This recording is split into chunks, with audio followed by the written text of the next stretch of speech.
সদ্য সাবেক পানি সম্পদ মন্ত্রী ও ঠাকুরগাঁও ১ আসনের সাবেক সংসদ সদস্য রমেশ চন্দ্র সেনকে আটক করেছে সাদা পোশাকে একদল পুলিশ। বিষয়টি নিশ্চিত করেছেন তার স্ত্রী অঞ্জলি সেন।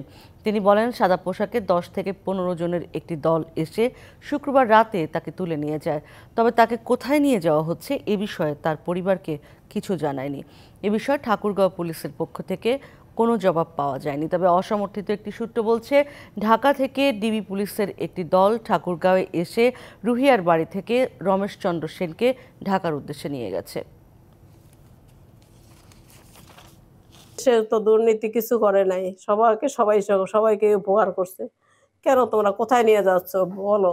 যে এইখানে নিয়ে যাচ্ছে, আসবে এই আধা ঘন্টার মধ্যে আমরা দিয়ে যাব। 3টা গাড়ি নিয়ে আসছে, পিক আপ নিয়ে আসছে, থানার ওসি ছিল, পুলিশও ছিল মনে হয় থানার। এই তো নিয়ে গেল। যে ছেলেগুলো ছিল এখানে সবার মোবাইল টোবাইল নিয়ে কাউকে বাইরে পাঠা দিছে, কাউকে মনে করেন মোবাইল নিয়ে নিছে। সবাই তো আতঙ্ক খেয়ে গেছে।